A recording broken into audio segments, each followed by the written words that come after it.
Good afternoon. Good afternoon. Bob liked to quote His Excellency John Mahama, who once told him of power and succession that one must leave when the applause is loudest. Bob left when the applause was loudest. There is a man I would like to thank for reminding me in the midst of my grief that Bob was a different sort of person. On Tuesday, as our convoy made its way to carry a call for Bob's cremation, an elderly gentleman in a bright orange jacket stood on the side of the road, raised his right arm in the air in salute. As our convoy slowed down, he shouted, "Bob, we love you. You have done well. Go well, Bob." It was someone that I will probably never meet again, a Kenyan like myself who felt that his duty that morning was to stand on the side of the road and announce to the world that Bob had left a mark in his life. Nothing more. This morning, I'd like to read a speech to you that Bob gave to a group of eager children. I have adapted it a little to suit today's celebration. The message is simple but important, and one that I feel epitomizes the idea behind the man I fondly called Mr. Collymore. The story is lifted from Horton Hears a Who by Dr. Zeus, a speech by Bob Collymore in 2013. A person's a person, no matter how small. One of my favorite stories is about an elephant that hears little people on a speck of dust shouting for help. The elephant does everything in his power to protect the speck of dust because the little people who live on that speck of dust have asked for his help. In a gentle way, the elephant sets out to help the little people. The elephant places the speck of dust on a clover so that he can carry the speck to safety. But no one else can hear the voices coming from the speck of dust on the clover. Not the kangaroo and his baby kangaroo, not the monkeys or the eagle or any of the other larger animals in the jungle. He is made fun of by the kangaroo, and eventually the clover with the speck of dust is taken from him by a troop of monkeys and carried away by a swift eagle. Eventually, the unforgiving eagle throws the clover with the little people on it into a huge field of clovers. The poor elephant, who has been chasing after the eagle, searches and searches all 3 million clovers in that field, night and day, until he finds his clover with a speck of dust and the little people on it. The elephant does not rest until he is sure that the little people are safe. The elephant refuses to give up on little people, even though everyone else around him has. He stands by what he believes and defends it. He defends little people even when the animals threaten to cage the elephant for hearing the small voices.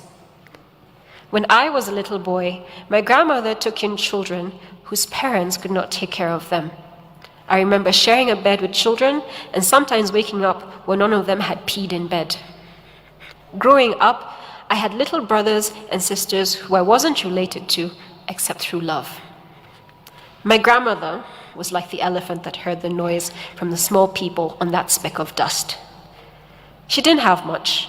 We were poor, but she reminded me that whatever little we had, we could always share it.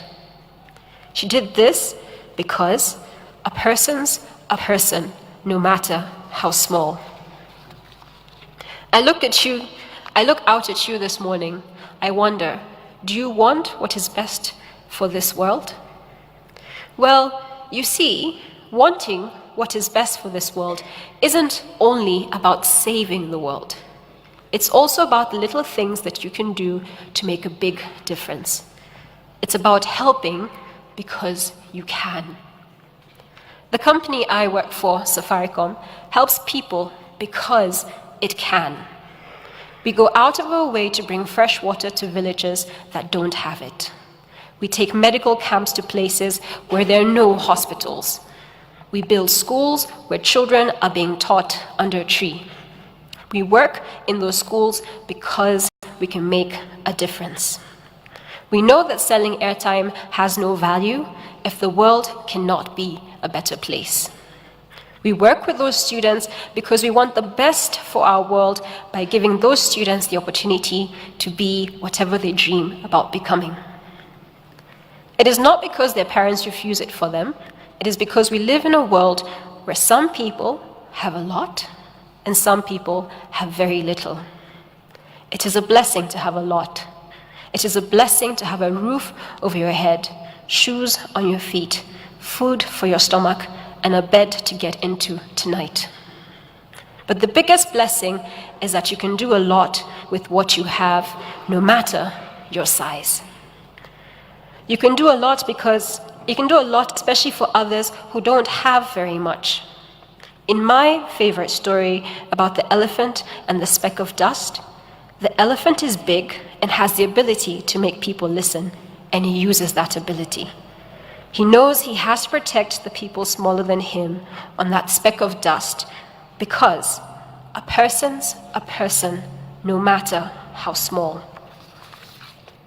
And the thing is, you're never too small to make a difference in this world. At the end of my favorite story, the elephant is able to save the little people because the smallest of them speaks out and yells for help. In the end, it is the voice of the smallest person on that small speck of dust that saves all the little people and the elephant. Sometimes, all you have to do is to speak up when you think something is not fair. Speaking up is the basic idea of activism. It is calling something out that is wrong so that you can find a way to change it, to make it right.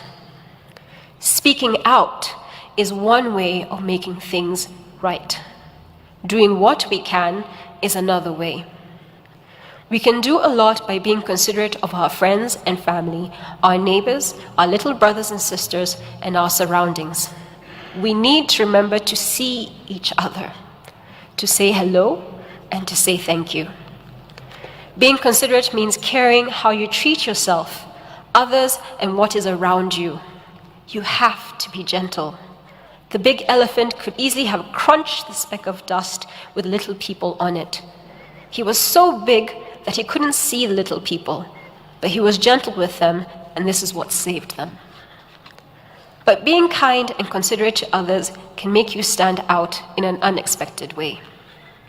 As you begin to shine because you know what you want and you stand for what you believe in, you will start to meet more and more people who will not like you. There will be those who will envy you, those who make fun of you, those who try to make you feel guilty for being who you are. So here's my advice.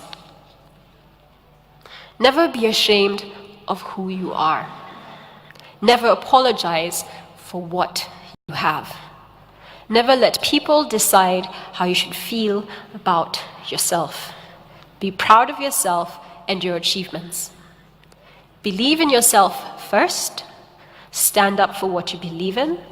Speak out when you think something is not fair. Be considerate to those around you, especially for who and what is smaller than you. Because a person's a person, no matter how small.